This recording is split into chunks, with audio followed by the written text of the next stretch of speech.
master of whatever it is we're a part of. How do we come to that place where we are so awake and so aware that consciousness is the most important thing to us? Ascended mastery. So when you're entering that stage of ascended mastery, you have to honor everything that comes to you. You understand it's all a part of you. You understand it's all an opportunity for you. You understand the whole universe is always working for you and through you, not against you. Learning a path thinks it's always the universe is against it, other people are against it, what are they going to take from me? It's all fear. So the spectrum, when we look at it, paradigm of the spectrum is fear and love.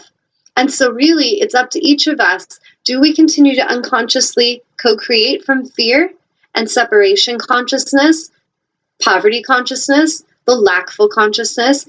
And this is something you're each choosing. And if you're watching this show, then from this moment on, you are consciously creating that, because you know you have enough consciousness in you to know that doesn't bring you a great result. And so we have the opportunity to step more fully into our power as empowered empaths that are moving towards ascended mastery. And when we come into that ascended mastery state, we no longer point blame at anyone, including self. We see all of it as a gift. All of it is coming to teach us, to help us, to, basically anything that happens to myself, I know I'm mirroring to the collective of something that is an opportunity to help the collective. The collective is mirroring to me opportunities for healing as well. We are a part of each other. We're one.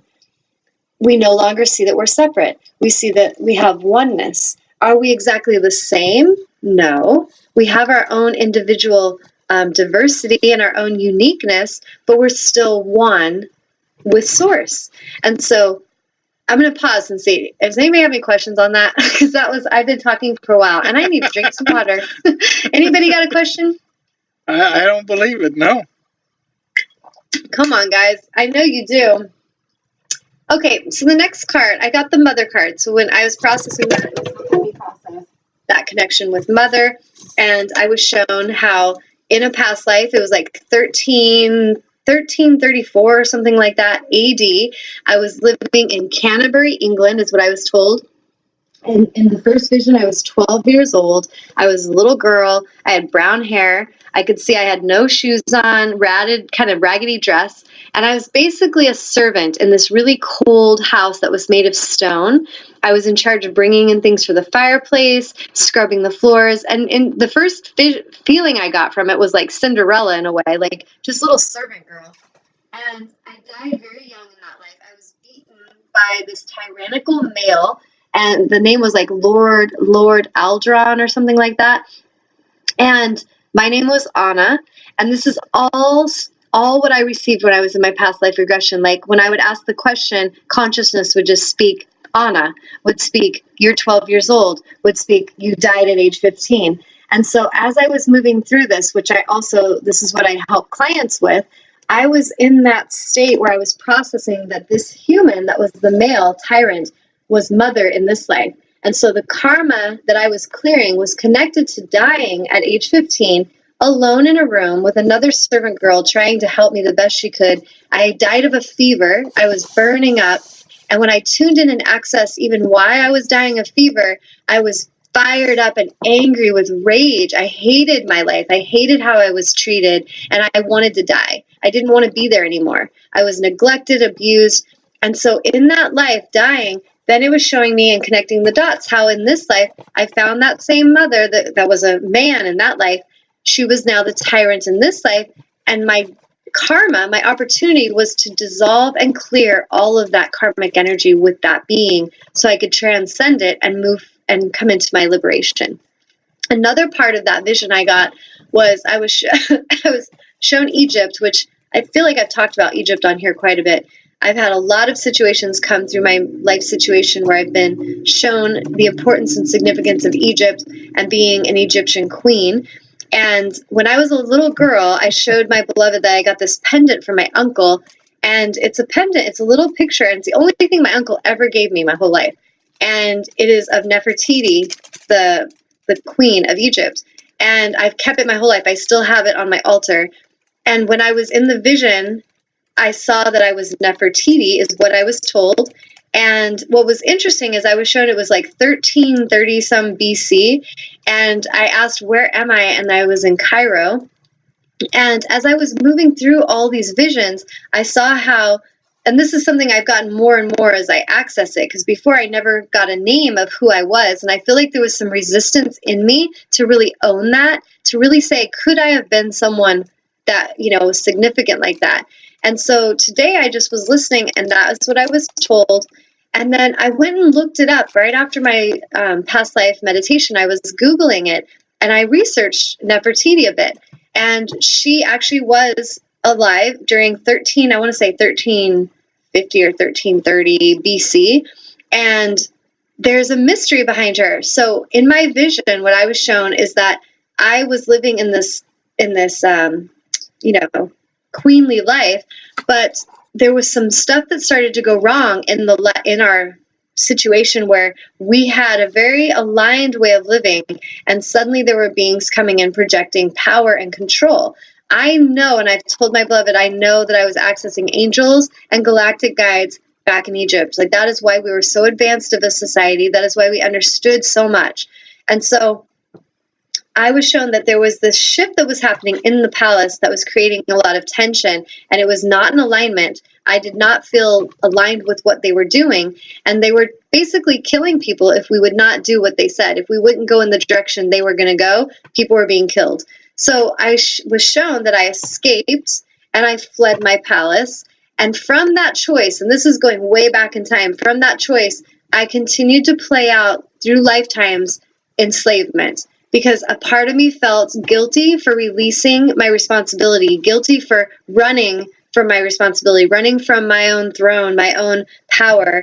And so then I started to play out the polar opposite, which was powerlessness.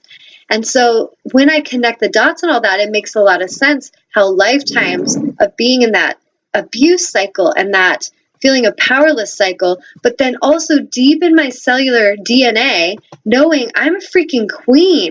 What is this shit? I do not deserve this. I have had so many times in my life where people, when they flip out on me, they're like, what do you think you are, the queen? Literally, this has happened to me. So these are things we start connecting the dots on, like, wow, it's like even in their cellular memory, they're kind of angry. And I was shown some of the soul sisters that turned on me in this life were from Egypt, and that there was a lot of jealousy, there was a lot of competition for the power that I held. And it wasn't just about my physical beauty, but it was about the power that I embodied that actually unnerved some of these more wounded girls into wanting to compete or compare. So what I saw in my vision was I ended up leaving that palace, fleeing, and I was with some of my soul sisters, my priestesses. And when I died, the vision I got is I was an old woman in a big tent with these priestesses, and they were caring for me. And I felt a sense of remorse at the end of my life that I had turned from my palace. I had turned and fled my responsibility. And that was something that I feel in my life now. The reason all these unconscious memories are coming up is so that, will Tanya take back her power? And yes, I am. And will I maintain and hold responsibility and not flee from it? And then the whole thing, when we started the show, was about someone coming at me and attacking me in my house and getting that feeling like fight or flight, like I should flee. And so do you see how I'm showing you the unconscious memories are there, but they trigger us into that fight or flight pattern or the abuse pattern. And we need to now start to collectively start accessing those memories, bring them into the light so that we can transcend them and we can create the spiritual alchemy we're here to create for our planet, so that we can come back into our alignment. Alignment matters. Each of you living in alignment, it is the most important thing for you. Each of you living with integrity, being authentic, and living from a state of self-love is the most important thing. There is nothing more important. Nothing. And so either we're going to listen and we're going to start accessing this and it's going to empower our life, or we're going to continue resisting it and living in unconscious ways. And we see what it does. We see from history what happens when we choose unconsciousness. We see what happens through history when we play small, when we play the martyrs, when we play the ones that have no power. We pretend we're powerless. We see that. We've played it so many times. The wounded part of yourself unconsciously will continue to do that.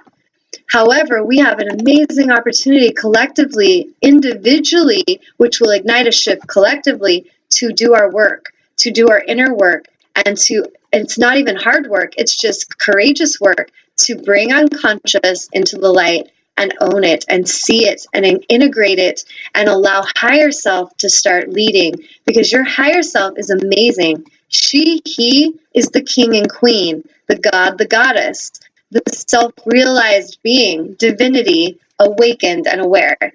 This is our destiny. This is the highest destiny of the planet Earth, of why each of us are here. We're all moving in the same direction, but at different levels, different speeds, and with different levels of consciousness. However, any of you listening, you have enough consciousness now to access that choice to move into empowered empath state or into ascended mastery. That is really up to you, though. If you continue to play small and you continue to suppress emotion, suppress memory, you will continue to play out that learning empath state, which will really enslave you and create a lot of suffering. Suffering that is not necessary. So, any questions, any comments? I see Cindy saying, wow, amazing. Cindy, do you have any comments on this? Share with me, sister. The next card that I drew was Monk or Nun, and I feel like that was very interesting. And then the last one was Medicine Woman. And I feel like the symbolism that I took from that intuitively was the nun, the monk. What I know I have experienced since I have stepped in as a healer is I have had so many projecting the sense that I should just be a healer for free. I should just give my magic because it's a gift of God for free. And yet on this planet, we will invest obscene amounts of money into actors and entertainers and football players and people who really do nothing to actually heal the collective, who do nothing to actually help. They're a distraction tool. They are the ones that we look to be distracted, and we pay a shitload of money to them. And we give a lot of money to our vices, to alcohol and to drugs and to cigarettes and, addiction. That is another huge one. In our culture, like the way we treat women and we sexualize them, and strippers could be super, wealthy, but feel enslaved and not really feel good about self at the deepest level. And yet that we invest in that. But yet, look at how as a collective consciousness, many of us have an issue paying a healer. We have an issue honoring her or him. We have an issue giving and honoring them as the sacred medicine man and woman they are, which is something we actually used to do way back in the beginning of the history of this planet. These were the most sacred, honored beings. And look at how we've totally walked away from them. And this is what I know as a soul I am here to change. I am here to transform that, because all of our gifts are from the divine. Every gift that we embody, whether we're a mechanic helping fix cars, or we're a mathematician teaching students math, or we're the banker that's really great with numbers and helping get people loans, all of it is important and all of it matters. All of it is gifts. Some people have gifts in different things. A healer absolutely deserves your honor, your respect, and abundance, and she deserves and he deserves that reverence, period. And so that card, I feel, is coming up with a lot of what some of us, as light workers have struggled with. And what I observe, I have helped so many healers to heal and to transcend. I've helped so many healers to actually embody their power and help them to see that they deserve to be, blessed. They deserve abundance. And I feel like it's coming from this deep, old cellular memory of contracts and vows we have given throughout history, of being the martyr, of being the one that gives vows of poverty, vows of chastity, vows of, punishment. We punish and self-mutilate. This is what many of us were taught to do when we were in very isolated, spaces as nuns or monks. And there was a lot of misalignment taught from the religious groups to those beings. And so it was all this effort of, I'm going to do this service and I'm going to suffer so that I can get good with God. This external being. And if I work hard enough, punished enough, if I give it all